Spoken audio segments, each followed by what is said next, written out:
And now our interview with Dr. Paul Craig Roberts, the father of Reaganomics and the former Assistant Treasury Secretary under Ronald Reagan. I'm Paul Craig Roberts. I'm a former Assistant Secretary of the United States Treasury for Economic Policy. I was an associate editor of the Wall Street Journal, a columnist for Business Week, and Script Howard News Service. I'm currently a columnist for Creators Syndicate in Los Angeles. I'm an academic. I've held positions at Stanford University, Georgetown University, and other places.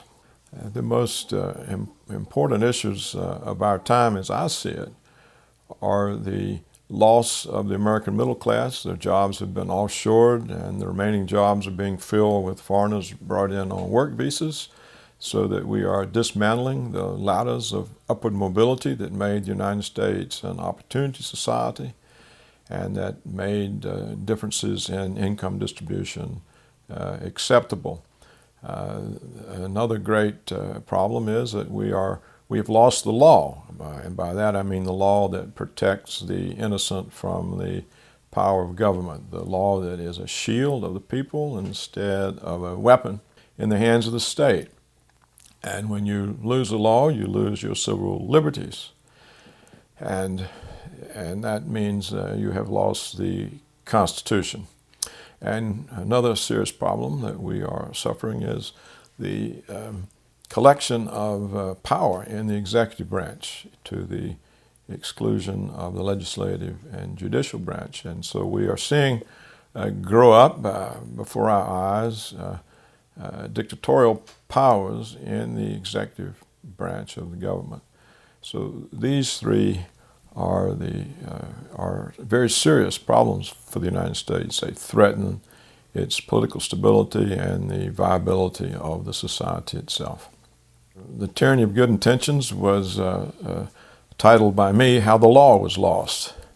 And the book is about the destruction of the rights of Englishmen, which we know as the Bill of Rights, the legal principles that protect the innocent, that serve as a shield. And we are seeing all of these eroded, and the law is becoming a weapon in the hands of the state. And this book documents that for each of the protections among the Bill of Rights. It shows the erosion through prosecutorial abuse, various judicial rulings, and how Americans today do not have the protection of law. Perhaps one of the main contributing factors was that you had all sorts of agendas, single interest agendas, people chasing after devils. We got to do something about drugs. We have to do something about child abuse. We have to do something about crime. And so they made the mistake that Sir Thomas More warns against in the play A Man for All Seasons, that if you cut down the law in pursuit of your agenda, what do you do when the devil turns around on you and you've lost the protection of the law? And that's exactly what has happened. We had various individual agendas that were deemed to be very important. For example, we have to do something about the mafia. We have to do something about drugs, and so on and so on. And so each one of these agendas, by pursuing it, eroded protective features in the law. And so the law was lost. The rising police state is already a product of losing the law, of the protective features of the law. That automatically gives you a police state. And in addition, we've had all the fear engendered by 9/11. And this fear was used for an even heavier assault on the Bill of Rights, the assault on habeas corpus, which prevented indefinite detention without charges. We've lost that right. All the due process rights, all the procedural rights that make it possible to enforce civil liberties. You can tell somebody they have a right, but if you take away the procedural mechanisms by which that right is enforced, they don't have the right.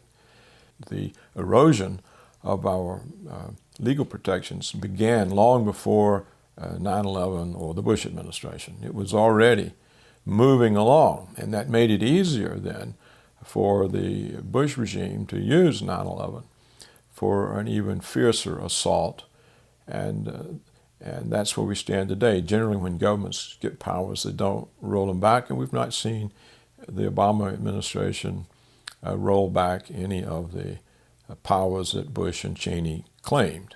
I can remember when the police viewed themselves as the public servants and as protectors of the public. But in recent decades, the police have been militarized, and they now see the public as the enemy. And we see this in the enormous number of instances of police brutality toward people. Needless brutality. There'll be beatings, taser people for which there's no reason.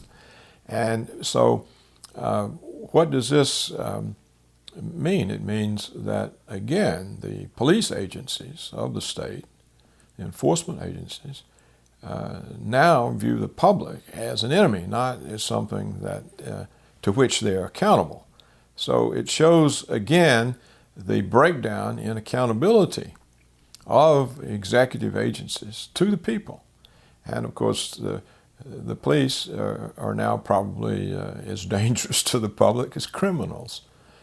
And part of it, of course, was unleashed by the breakdown in the protective features of law.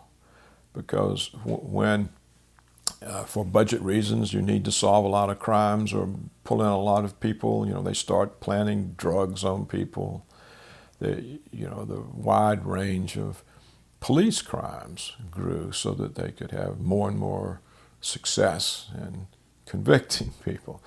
So it's now something that's turned against the people, and perhaps is on the verge of doing so in a big way. If there's some sort of social breakdown, the police will probably be a danger to the public rather than a protector.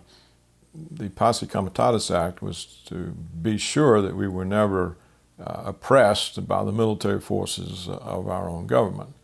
And if you see that breaking down, then it tells you that the government somehow feels illegitimate, or it feels it doesn't have the support of people, or that it may be in a position in which it doesn't have support of the people, and therefore it would have to rely on coercion. In other words, the government doesn't regard itself as answerable to the people. That's the only reason to erode Posse Comitatus. It means that the government is beginning to think of itself as separate from the people, with its own agenda, different from the people's, and it's a realization that at some point they may have to rely on coercion in order to rule.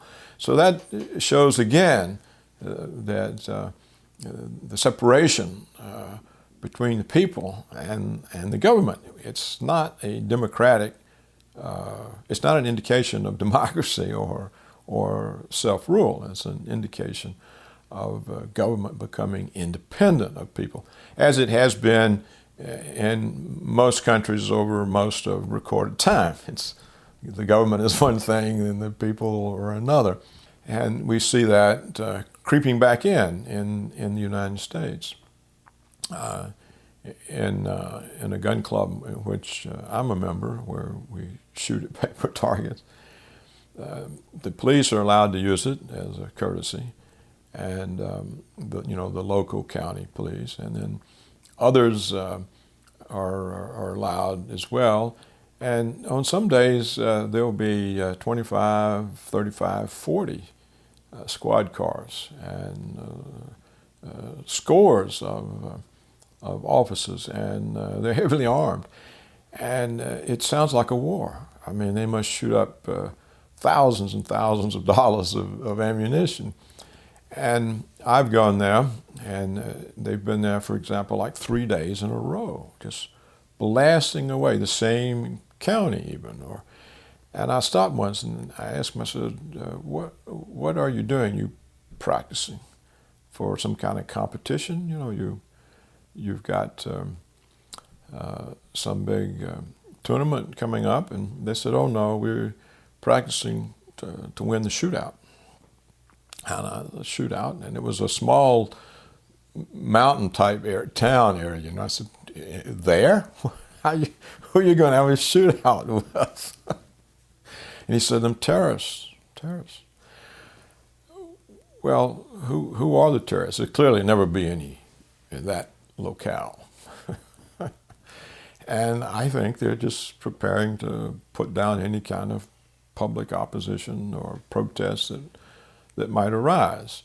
And I think that's the reason the police are being militarized. They now are equipped by the Department of Defense with military weapons.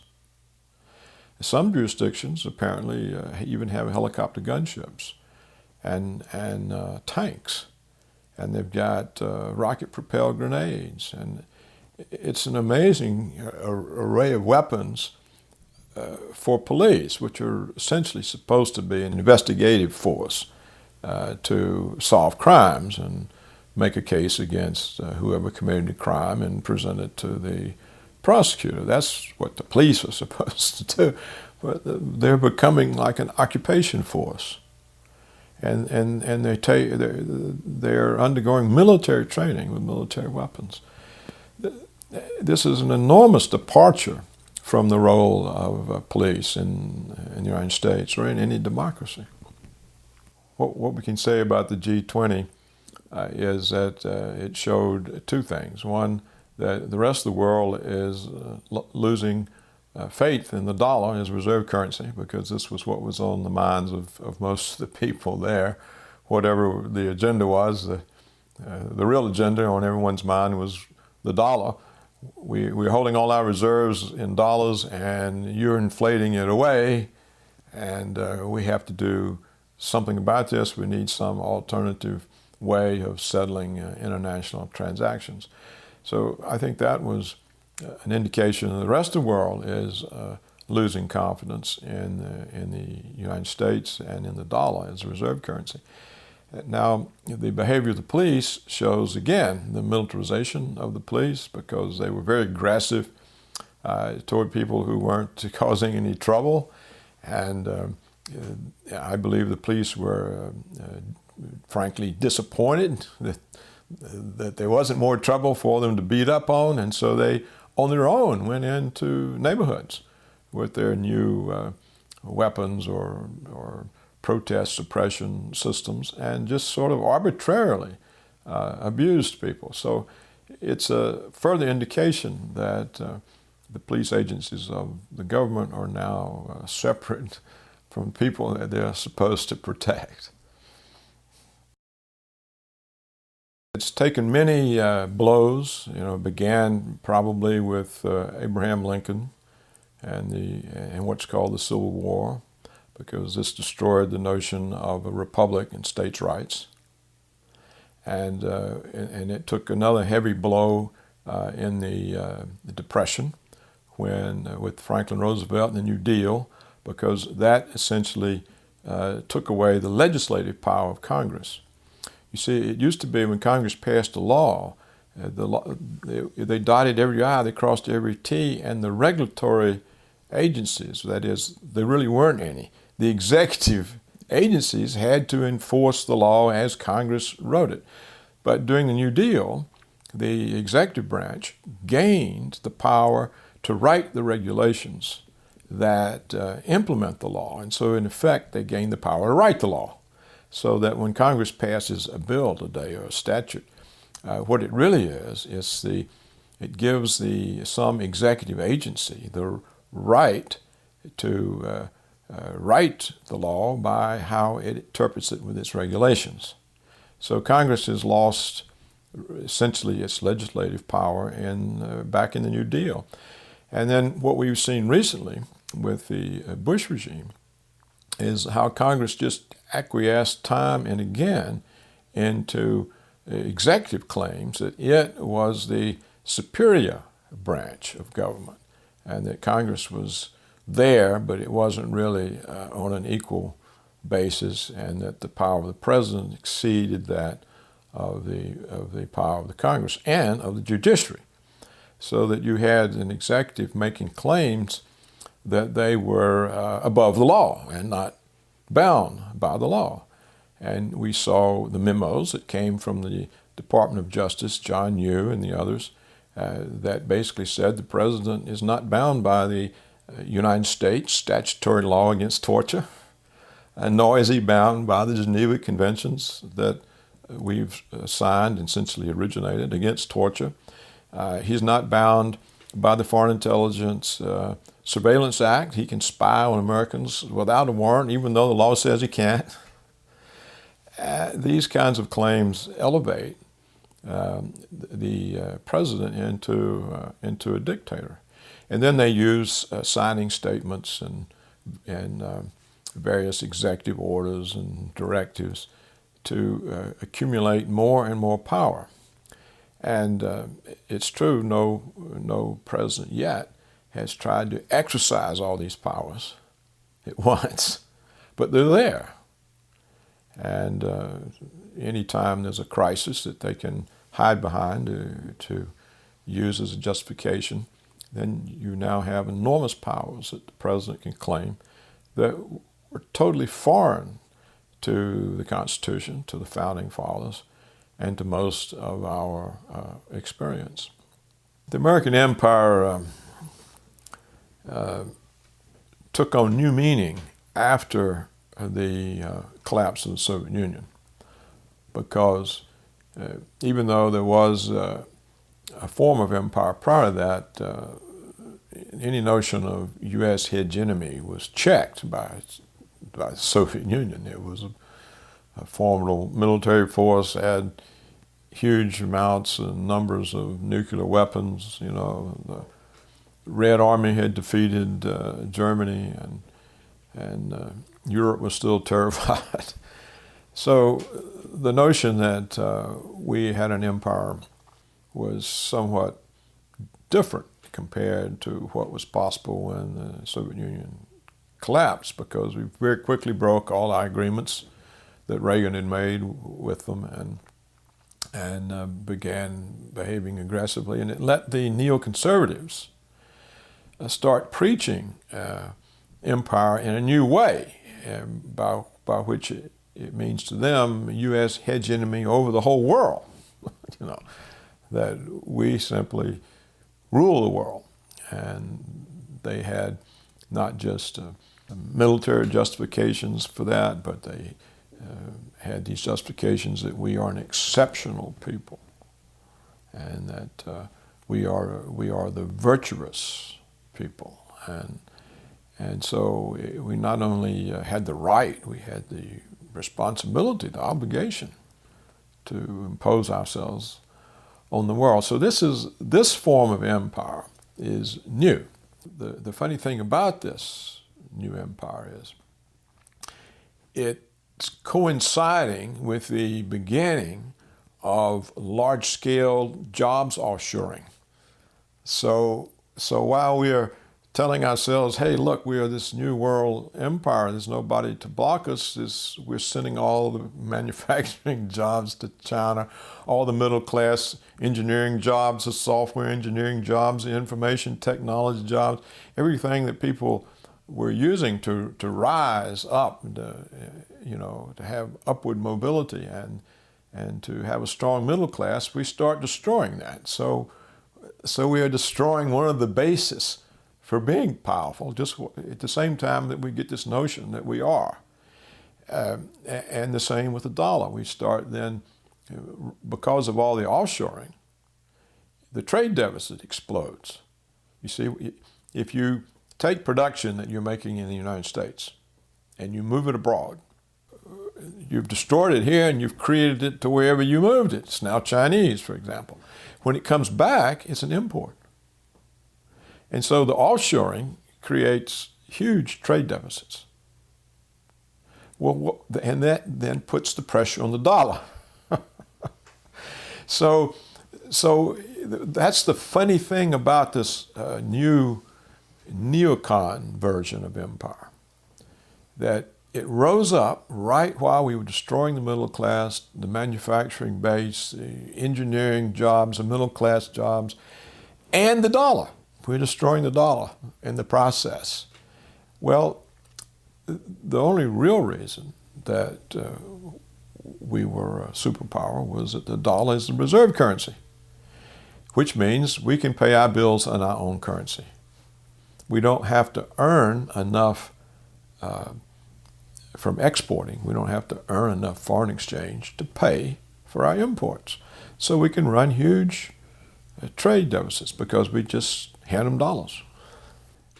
We have simultaneously expanded our military adventures, which are also very costly and have to be financed. In fact, you could say essentially that our wars are financed by China. The Chinese, the trade surplus that the Chinese have with the United States, if recycled back into the United States, covers the cost of our wars.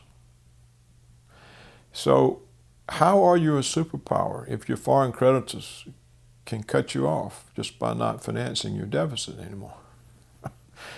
You've got no way to conduct war. We don't have the money to pay for it. The current operating budget of the United States government is 50% in the red.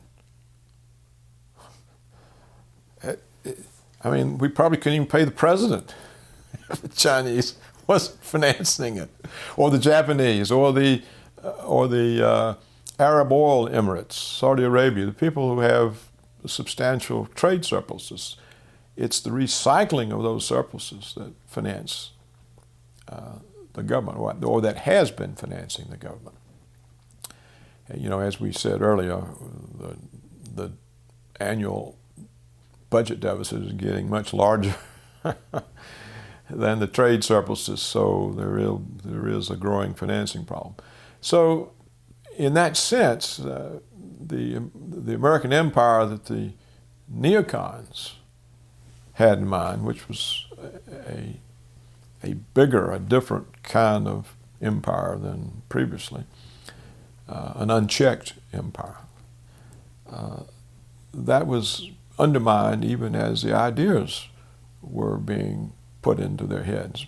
It was undermined by the loss of the jobs, the manufacturing base, and the beginning of serious erosions on the dollar. You know, on December the 3rd of 2009, I think it's the first time in history that 1 Swiss franc is now worth more than 1 US dollar. When I was a young man, there were 4.2 Swiss francs to the dollar. A number of years ago, I guess maybe 4 or 5 years ago,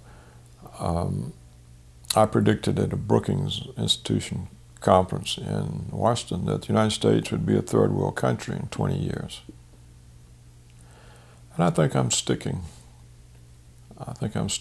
to that. Now, what could we possibly do? Here's a possible scenario to solve it. First of all, you would abolish the corporate income tax and not tax corporations on their profits. You would tax them according to where the value is added to their product. If they are producing abroad for American markets, and the value to their product is being added in China, for example, you would have a very high tax rate. But if they are producing in the United States and the value added to their product is in the United States, they'd have a low tax rate.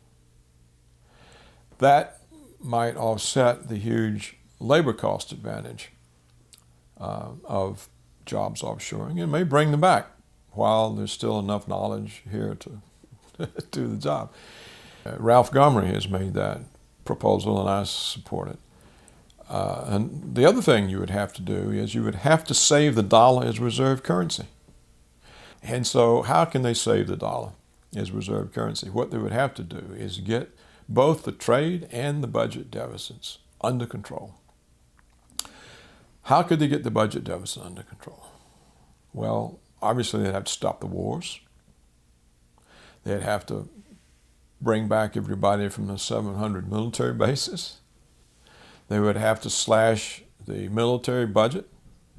We don't need a military budget that's as large as the rest of the world put together. We have vast oceans on our east, on our west. We have puppet states on our north and our south. There's nobody can invade us. It can't happen. You know, the Canadians are an American puppet state. The Mexicans are an American puppet state. You couldn't possibly bring an invading army across the Atlantic or the Pacific. It's just not. So we don't have that huge budget for defense. We have it for hegemony. And we can't afford the hegemony. It's costing us our reserve currency status. So we could get that under control. And the very fact that we change the form of taxation in order to stop offshoring, and then we cut the defense budget, this would show people in the rest of the world that, hey, they are getting their act in place. They're going to save the dollar. Oh, wow, isn't that great? We don't have to worry about it anymore, because they don't really know what to do. It's not like there's another powerful country there that wants their currency to be the reserve currency. They don't really know what to do. So if we showed sense and intelligence, and that we were taking definite steps to get both the trade and budget deficit under control, then the world, I think, would continue supporting the dollar and give us time. It would take years, of course, and give us time to get our act back into balance. You'd have to get the budget back into balance, and you'd have to get the trade balance back into balance. And instead of getting the budget deficit under control, we've blown it up by 4 times. It's 4 times greater this year than last year. Instead of dealing with the wars and saying, hey, what are we doing this for? We're expanding it. We're putting more troops into Afghanistan. We're putting more pressure on Iran.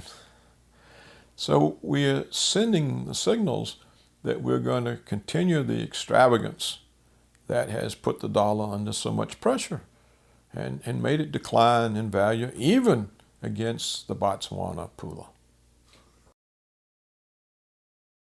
The United States dollar, over the course of its life, has become a fiat currency. It didn't start out that way. It started out backed by gold and to some extent in different times by silver. And it therefore was commodity money. It actually could be redeemed in precious metals. Americans could still exchange paper currency for gold and silver in the early part of the 1930s, until President Roosevelt made them turn into gold. And therefore he took the domestic economy off of gold and made it a fiat currency, except there were still a few Federal Reserve notes that were silver certificates and were backed by silver, and the coinage remained silver. As the fiat part of the currency expanded, it put pressure on the ability to maintain a silver coinage, and they got rid of that in 1968. And so that was the last of our silver coinage. They also got rid of the silver certificates that were Federal Reserve notes. And then in the early 70s, Nixon ended any gold connection to the dollar in international transactions. So between the early 30s and the early 70s, foreigners still had the right to exchange paper dollars for gold. And that was the basis on which the dollar became the reserve currency, taking the place of the British pound after World War II. But as the supply of paper dollars grew and grew, the rest of the world began to see that they couldn't be converted into gold. And when the French made an effort to convert their holdings of dollars into gold and asked the United States government to take the dollars back and give them the gold equivalent, Nixon closed the gold window. And so since the early 70s, there's been no connection between the currency of the United States and precious metals. We still had a copper penny. The penny was still a commodity money, and that ended in the early years of the Reagan administration. I can still remember the Treasury meeting when they said they were going to take the copper out of the penny, and I protested and I said, well, you mean we can't even have an honest penny? What kind of country have we become? This is the situation today. It's a paper that can be printed endlessly. And yet there has been a certain amount of discipline. They have not really run the presses because they've been able to finance their budget deficits through issuing bonds, and people buy the bonds. And when the American saving rate evaporated, the trading partners of the United States, who had large trade surpluses with the United States, used their trade surpluses to buy the Treasury's bonds. And so the money that we would pay out to them for imports would recycle and then come back and finance the government's budget. So we haven't really had to print money on the level of a banana republic in order to finance the current operating expenditures of the government until recently. It's coming upon us because the fiscal year deficit in 2009 is 4 times larger than the fiscal deficit of 2008. And it's much larger than the trade surpluses of our trading partners. And therefore, there's not enough dollars to recycle to finance the deficit. And the same thing is occurring in 2010. The deficit, again, is huge. And the government itself forecasts it's going to be $1 trillion a year for the next decade. So that's 2.5 times for 10 years the size of the '08 deficit. And the rest of the world doesn't have this kind of surplus savings or surplus from their trade with the United States to buy all these bonds. So there's no way to finance them, in my view, except to print the money. One exception would be another decline in the stock market. If the stock market busts again, which it's likely to do, then people fleeing for safety will buy the bonds because that's traditional. I mean, it's habit. It's the way people behave. When they get scared of in stocks, they run and get into government bonds, and they still think the Treasury is a safe place to be. So that could finance a near-term deficit, but that'll only work once because, after the stock market crashes again, it's not likely to have a whole lot of people going back into it. So that's what we face. We face these very large deficits for which there's no obvious way of financing them except to create new money. And the way that happens is when the Treasury takes a bond, takes its new debt to auction. It says, okay, this year we've got X billion, this quarter we've got X billion of Treasuries, and submit your bids, and there are not enough bids to take the bonds, then the Federal Reserve steps in and buys them by creating checking accounts for the Treasury, and that is how they print money. All of a sudden, there's billions, tens of billions of new money created just because the Federal Reserve makes an entry in a book, and it takes the bonds and creates the money to pay for them. Now, when you start doing that, you're telling the whole world that you're printing money. And if the whole world is still holding dollars and they see that's going on, they're going to try to get out of them pretty quickly. And as they get out of them, then who's going to buy those? They're trying to sell them. Everybody's trying to sell. What happens to the price? The exchange value of the dollar is the price relative to other currencies, and it starts dropping. And so who buys them? The Fed creates more money to redeem the bonds that nobody wants. And this is why some people see hyperinflation in our near to intermediate term future, sometime within the next 5 years. Once hyperinflation starts, it moves very quickly. And if it coincides with high unemployment, you have a crisis that we've never experienced. You know, the Great Depression, when everyone was unemployed, you had high unemployment, but prices were stable or falling. To have high unemployment and rapidly rising prices, when people have no way of getting income, this is a devastating social situation.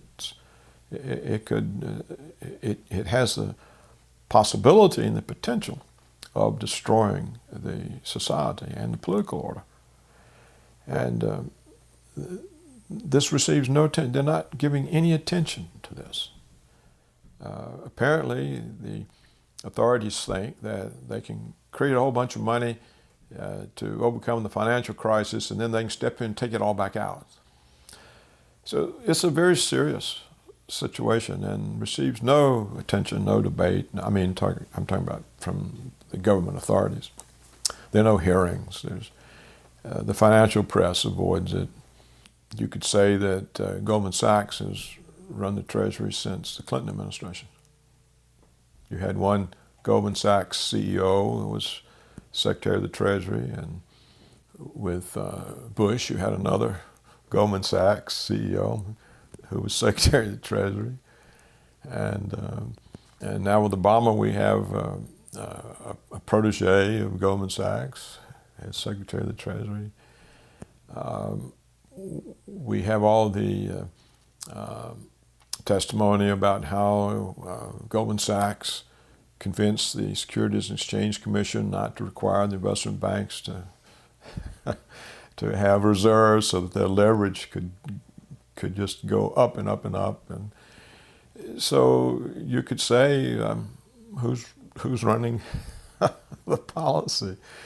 Or interests whose short-term interest is enriched at the expense of the long-term interest of the country. Now, whether they know that or not, or whether their time horizon is just very short, that it's this year's bonus, and at all costs. And we're a superpower, and we're full of hubris, and everybody will bail us out and do what we want, and why do we have to worry about it? We're getting it now. It could be that sort of a mentality, you know. I don't know. When was it that the Romans realized that they were finished? You know? When, along the long decline that they went through, did it finally, or did they think the whole time it's just some kind of setback? We're the world's power. We're the world's superpower. Nobody can field an army like ours or supply it, or they don't have administrative systems, these barbarians. Can't even maintain a siege on a city because they have no supply apparatus. And they're similar to the kinds of things you hear people say about the United States, why, you know, we don't have to worry because we're the top dog and blah, blah, blah. So it could just keep people blind. Hubris can blind you. When I sit and think about it and I say, well, you know, when we were there, could anything like this have happened? And you say no. But again, you know, Reagan was way back. Things change. The United States had a large middle class, and it was possible in the United States for people to rise up and And that's how the middle class grew. And it was based on good manufacturing jobs, which were high productivity jobs because of the technology and capital with which Americans worked. So they produced a lot, so you could pay them a lot. And it was based on education. And we have all these huge numbers of colleges and universities and a very large percentage of people who went through university. Now, when you take the jobs that those people used to go into and you move them offshore, or you have them fulfilled by foreigners who send in the work over the internet, or you discharge your own workforce and bring in foreigners on work visas, then you have ended the ability of people to rise. You have destroyed the value of an education because the jobs that people were used to taking are no longer there for them. They've been moved offshore or filled with foreigners on work visas. And so you undermine the strength of your own society, and that's what we've done. Now, why did this happen? It's a result of two things. One, the collapse of world socialism. When the Soviet Union collapsed, the whole notion of socialism collapsed. China gave it up. India gave it up. So suddenly, the vast underutilized populations in India and China were available to American capital or any first world capital. Previously, an American company couldn't go into China and produce for the American market. The Chinese wouldn't hear about it, and you couldn't do it in India either. This opened up the extreme numbers of Indians and Chinese to work for American firms. And American firms said, hey, look, if we move from Illinois or Michigan or wherever to China, we can hire labor at a tiny fraction of the cost. Plus, we don't have other problems. There's less regulation. The government's not on our back all the time, the unions and blah, blah. So the collapse of world socialism was important. The second thing that was important was the rise of the high-speed internet. Because the high-speed internet lets intellectual work, lets engineering work, software work, design work, even radiology. You know, now the hospitals send the CAT scans or the MRIs to India to be read because they do it for $20 and they don't have to pay the American trained doctors to do this. So all sorts of intellectual work that used to provide good jobs, you know, really comfortable salaries, good careers for Americans can now be done anywhere in the world, sent in on the internet. And then the remaining jobs that are still here, the corporations have learned they can bring people in on work visas and supplant their own workforce. And they don't have any obligations to these people on work visas. They don't have any pension obligations. They don't have any career obligations. And so it's a way to greatly increase the profits of firms by minimizing labor costs. So that's what made it possible. Now, what pushed for it? Well, Wall Street. Wall Street pushed the firms to enhance shareholder value, that is, to drive up the share price. And you drive up the share price by driving up profits, and you drive up profits by driving down labor costs. And so the pressure from Wall Street on firms and also from takeovers. There are all sorts of shareholder activists who would descend on a firm and say, we can run this firm better than the current management. We're going to vote for us. Take us, make us the management, get rid of the old management. We're going to do better. It's another reason for them to move their production offshore because profits go up.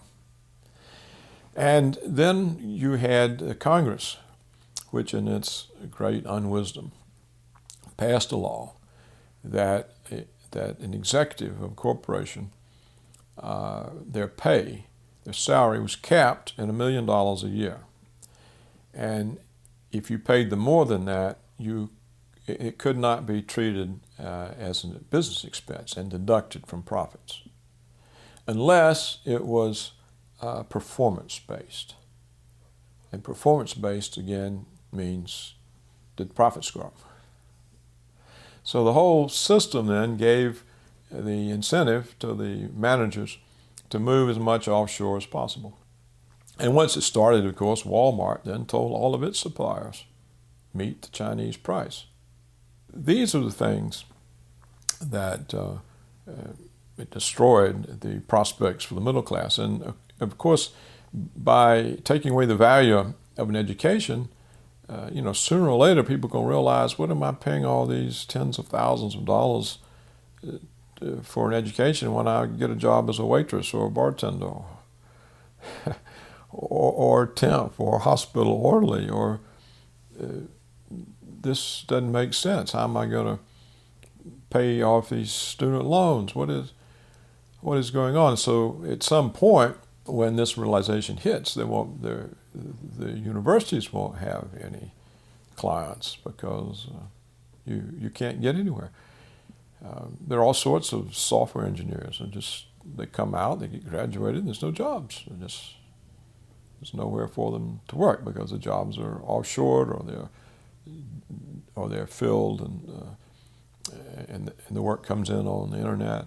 This is a very serious thing. How do you save the middle class when the jobs that they occupied are dwindling? I think Pat Buchanan was right, that NAFTA and all that was simply a way for the large American companies to dump their American workforces and all the responsibilities that came with them, and to rely on foreigners. It also, of course, broke the unions. I mean, the unions are essentially wiped out because the industrial jobs are gone. So there were probably many motives of that sort behind it. And it shows the inability for government or leaders to, and even those who are serving their own interests, to realize what the unintended consequences are of what they're doing. See, in the end, all of this destroys the American market for the offshore goods, because when you lay off your workers and you make the goods with, say, Chinese, and you bring them back in here to sell them to people, well, the workers are laid off. Where they got any money? When you divorce a significant percentage of your population, if you divorce their incomes from the production of the goods and services that they consume, they can't buy them. The net effect, over the longer period of time of what these people have done, the corporations, the government, is to destroy the American consumer market. And this can get destroyed even faster if the dollar loses the reserve currency, because then its value declines even more dramatically against the other currencies, and so the import prices go way up. You see, we're always beating up on China. Why? You've got your currency undervalued. Raise the value of your currency. Well, is that what you want to tell somebody, that you're heavily dependent on imports from China? Push up your prices. You see, there'll come a time when Americans walk into Walmart and they think they've walked into Neiman Marcus. You see what I'm saying? The minute the dollar declines to the Chinese currency, wow, prices are going to rise. People don't have incomes already. How are they going to pay these prices? So just the complete absurdity of the whole thing. I mean, it's really an absurd situation that we have gotten in, and it shows a complete failure of leadership, politically, intellectually, business-wise. And the people themselves, they don't pay any attention. Who knows about this? It's the laid off people who know about it. The ones who are laid off. Everybody else is somewhere else. How bad can it get? It can get worse. And it will get worse. And it's also the reason why the traditional stimulus programs to deal with unemployment don't work. You see, in the post-World War II period, recessions were generally engineered by the Federal Reserve in order to cool down labor demands for higher wages, and because they thought that was inflationary, and they would, anytime the economy got booming, they'd just turn off the money, cause a recession, let things cool down, then they'd start the money back and things would pick back up. Well, the jobs were still there, so the factories could call the workers back to work. But the jobs aren't there anymore. So to say, hey, here's easy credit. Look, we've got historically low interest rates. We've got historically high budget deficits. Both of these things are considered to be major stimuli to the economy. And yet nothing's happening. Nothing is happening. And why? Because the jobs aren't there. Certainly, over the course of its history, the Federal Reserve has caused a lot of problems. For example, right after it was created, it caused the Great Depression. It didn't do it on purpose, but it failed in its responsibility to be the lender of last resort to the banks. And when the banks were failing because of runs on the banks and the inability to call in loans fast enough to pay off depositors, it was a responsibility of the Federal Reserve to get up carloads of cash and rush over to the bank and deliver it so they could pay off the customers and stop the runs. And as the banks failed, the money supply shrank. Every time a bank failed, in those days, there was no FDIC, no guaranteed deposits. So when a bank failed, the money supply shrank by the amount of the deposits in the bank. So there were a lot of bank failures, so the money supply was shrinking. And the Federal Reserve did take expansionary actions. They just never took them enough to offset the shrinkage. They misjudged, or they didn't know what they were doing, or something. But the net effect was the supply money shrank.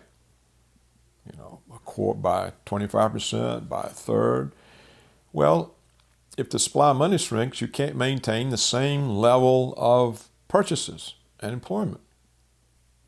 And so when you shrink the supply of money, you shrink sales, you shrink employment, you get unemployment, you get falling gross national product. And that's what happened. And the entire decade of the 30s was troubles, serious troubles for people whose whole lives were disrupted. And it was because the Fed failed to do what it was established for. Now, so either this means that there's not enough competence to go with the power, or there's not enough accountability to be sure that they're doing the right thing. Maybe they're too independent. Maybe there needs to be additional levels of oversight so that these kinds of mistakes don't happen. And since the end of World War II, we've had the opposite problem. Instead of shrinking the money supply, they've let it grow too fast. And so we've had inflation. There's enormous inflation over my lifetime. Enormous. And that means the Federal Reserve is conducting policy inappropriately. They weren't established to create inflation. You see, if you've got 3, 4, 5, 6% inflation year after year after year. It compounds. And the value of the dollars ends up worthless. You can be very critical of the Fed. You can say it's done far more harm than good. The reason they made it independent was they didn't trust the government not to manipulate it. But you can't trust the government, that's for sure, but you can't trust anybody with unaccountable power. So you have the same problem.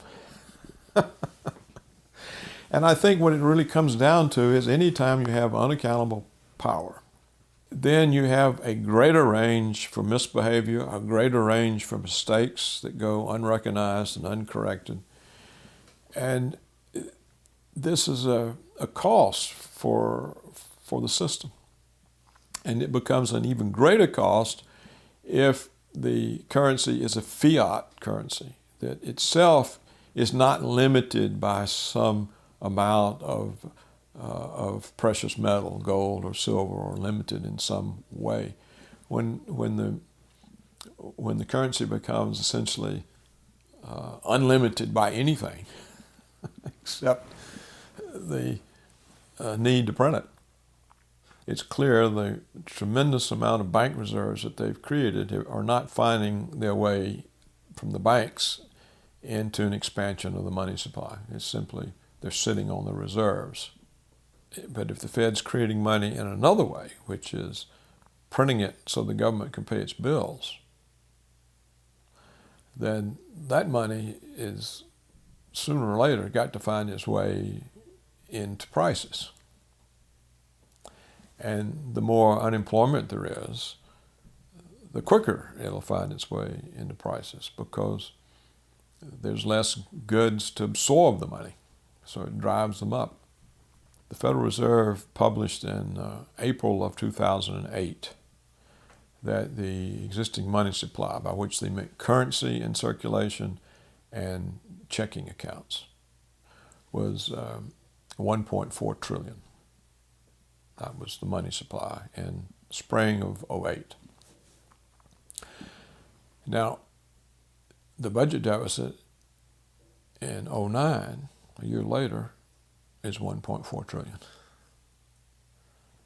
If they had to print 1.4 trillion to pay that deficit, the money supply would have doubled in 1 year, right? Next year, they say the deficit is going to be 1.4 trillion. If they had to print the money in 2010 to cover the budget deficit, the money supply would have tripled in 2 years. If something like this happens, that they have to print these huge sums of money, the inflation is going to start up. And look at the enormous reserves in the banking system that are there to be drawn on to fuel the inflation. Once prices start rising, then if real estate prices go up, then people's homes are out of trouble. That's one way to get rid of the real estate crisis, is to inflate away the value of the mortgage debt. Once that starts, the banks will be lending everywhere.